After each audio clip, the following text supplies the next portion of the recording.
पूरा 16 श्रृंगार करके रहो, घूंघट करके रहो, तो ही आप एक घर की बहू हैं, लक्ष्मी है। पूजा पाठ करोगे तो आप बिना घूंघट के बहू नहीं है। बिना घूंघट के, और जैसे कि घूंघट कर लो और इज्जत मत करो, वो बहू है आज के टाइम में। मैंने बोला कि जब अगर आप सामने वाले को कुछ बदलाव लाना चाहते हो तो सबसे पहले खुद को अपने अंदर बदलाव लाओगे, तभी तुम सामने वाले को कुछ पहुंचा सकते हो अपने से। कि सर पे पल्ला करो 100 गज का और जुबान चले आपकी 500 गज की, ये ऐसा नहीं होना चाहिए। हाँ, अगर आप पल्ला रखो या मत रखो, बस ये कि बड़ों का आदर सम्मान दिल से करो, मन से करो, वही हमारी सबसे बड़ी इज्जत है लोगों के मन में करने के। जो घर में जो पूजा पाठ करते हैं उसको बंद करके उसकी जगह हम हाथ में किताब लेंगे और बच्चों को भी पढ़ाएंगे, बच्चे भी पढ़ेंगे, जब भी आगे बढ़ेंगे।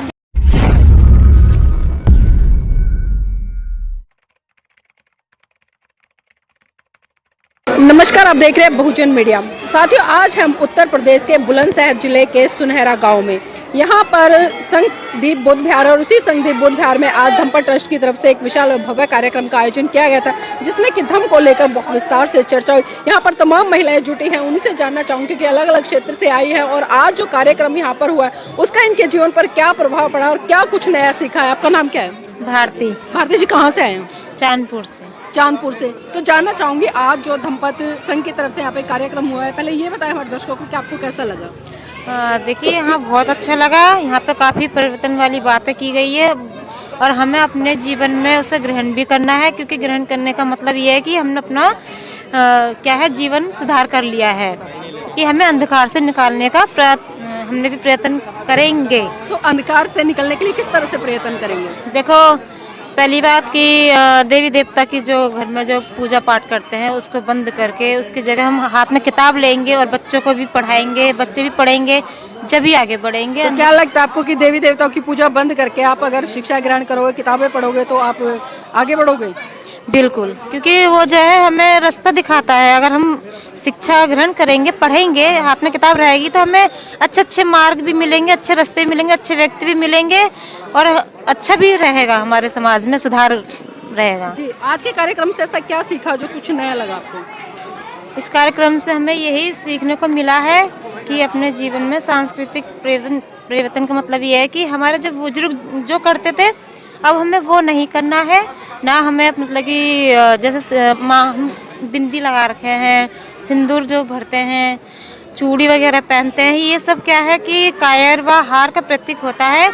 इसलिए आज हम इन सबको मतलब कि अपने घर जाके छुटा लेंगे और हम आगे से इस चीज़ को नहीं अपनाएंगे। जो बाबा साहब की देन है, हम उसी मार्ग पे चलेंगे। और तो मतलब हिंदू धर्म छोड़ चुके हैं आप लोग? हाँ हाँ, हिंदू धर्म देखो अब छोड़ेंगे, क्योंकि इस सब में कुछ नहीं रखा है। खर्चा वो होता है, वो अलग है, और मतलब कि सब बेकार है। जी, चलिए और भी महिलाएं, उनसे भी जुड़ेंगे। आपका नाम क्या है? निशा। निशा जी, कहाँ से आए हैं? चांदपुर से। तो आज का जो कार्यक्रम रहा, क्या कुछ सीखा इससे? इससे हमने बहुत कुछ सीखा, जैसे कि एक सर पे पल्ला होता है, यह ना कि सर पे पल्ला करो 100 गज का और जुबान चले आपकी 500 गज की, ये ऐसा नहीं होना चाहिए। हाँ, अगर आप पल्ला रखो या मत रखो, बस ये कि बड़ों का आदर सम्मान दिल से करो, मन से करो, वही हमारी सबसे बड़ी इज्जत है लोगों के मन में करने के लिए। और तो आज से पहले आप घूंघट करती थी? करती थी और अब भी करती हूँ। अच्छा, अभी लेकिन हाँ, लेकिन धीरे धीरे सब कुछ सुधार हम अपने अंदर लाएंगे, क्योंकि जब मैं शादी होके आई थी तो हमारे सामने वाली बिल्डिंग बन रही थी, तो मैं ऐसे ही बगैर दुपट्टे का खड़ी हो गई। सॉरी, दुपट्टा तो था लेकिन घूंघट नहीं था। लेकिन कई लोगों ने ऑप्शन उठाया, देखो कल परसों आई हुई बहू ऐसे खड़ी है, इसको आया अभी 1 महीना भी नहीं हुआ, छत पे ऐसे खड़ी है फ्री पल्ले। तो अब मुझे मेरे घर वालों ने बोला कि जैसे सासू माँ ने कि बेटा अभी नहीं हो, थोड़ा घूंघट वगैरह करो। ये गांव में, गांव की सोच बहुत ही बेकार और इस तरीके की नीची होती है कि बस गांव में रहो तो पूरा 16 श्रृंगार करके रहो, घूंघट करके रहो, तो ही आप एक घर की बहू हैं, लक्ष्मी है। पूजा पाठ करोगे तो आप बिना घूंघट के बहू नहीं है। बिना घूंघट के, और जैसे कि घूंघट कर लो और इज्जत मत करो, वो बहू है आज के टाइम में।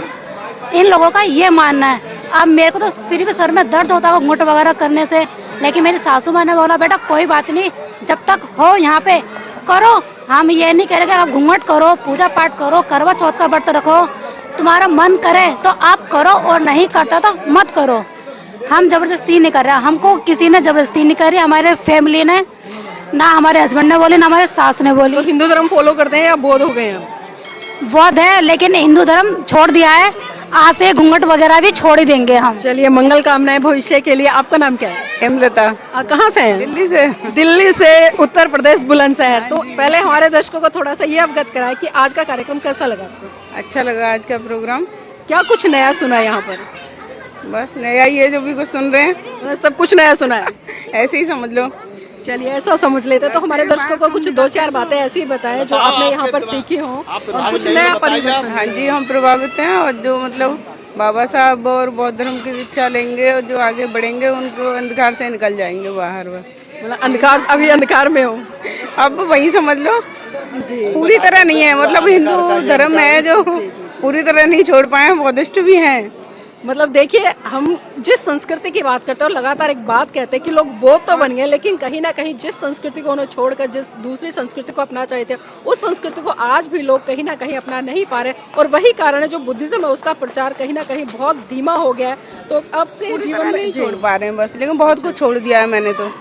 चलिए, मंगल कामनाएं। का बढ़ते हैं, जो भी कुछ भी सब कुछ करती थी, अब कुछ भी नहीं करती हूँ। मतलब अब क्या छोड़ दिया? मैंने कई सालों से छोड़। समझ आ गया? आ गया समझ में कि एक व्रत से जी कुछ भी नहीं होने वाला। जी, आपका नाम क्या है? मेरा स्नेहलता नाम है। स्नेहलता जी, कहाँ से है? बुलंदशहर से। अच्छा, बुलंदशहर से। तो पढ़े लिखे तो हैं आप? हाँ जी, बिल्कुल अच्छा, MA B.Ed हूँ मैं। बिल्कुल MA B.Ed, इसलिए मैंने सवाल किया क्योंकि देखिए, जब महिला पढ़ी लिखी होती है तो स्वाभाविक सी बात है, अपने हक अधिकारों के प्रति जागरूक होती है और अच्छा बुरा हर तरह से सोचती है। तो आज का जो कार्यक्रम रहा, किस तरह से देखते हो इस कार्यक्रम को? देखिए, मैं आज के प्रोग्राम में फर्स्ट टाइम आई हूँ, कुछ नया भी देखा है, लेकिन मेरा मानना था, जैसा कि मैं उनको जानती नहीं हूँ, लेकिन उन्होंने बोला कि जब कि अगर आप सामने वाले को कुछ बदलाव लाना चाहते हो, तो सबसे पहले खुद को अपने अंदर बदलाव लाओगे, तभी तुम सामने वाले को कुछ पहुंचा सकते हो अपने से वहाँ तक। तो मतलब आज से पहले से कार्यक्रम अटेंड नहीं किए थे? नहीं, मैं फर्स्ट टाइम आई हूँ। फर्स्ट टाइम है। हाँ। तो फर्स्ट टाइम का अनुभव अच्छा रहा? हाँ, फिलहाल बेस्ट रहा। जी, चलिए, बहुत बहुत धन्यवाद। यहाँ पर हमारे साथ में माता जी और उनसे और जुड़ेंगे। आपका नाम क्या है? मेरा नाम शशिलता। कहाँ से आए हैं? मैं अलीगढ़ से। अच्छा, अलीगढ़ से हैं। तो हमारे दर्शकों को थोड़ा सा ये बताएं, जो आज का कार्यक्रम है उसमें पहली बार इस तरह का कार्यक्रम हुआ या पहले भी आए? अगर आए तो कैसा लगा?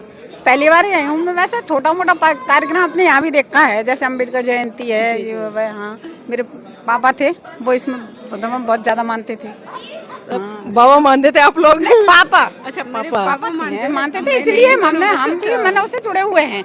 ये नहीं कह रही मैं मानती नहीं हूँ या जो भी है। जी जी। हाँ, लेकिन हमें दो तरह की समाजता मिलती है ना, कहीं कैसा माहौल मिलता है, कहीं कैसा माहौल मिलता है, इसलिए मतलब उसमें ज्यादा जुड़े हुए थे मेरे पापा। अच्छा। हाँ, लेकिन तो अभी आज इस कार्यक्रम को देखते हुए क्या मैसेज देना चाहेंगे लोगों को?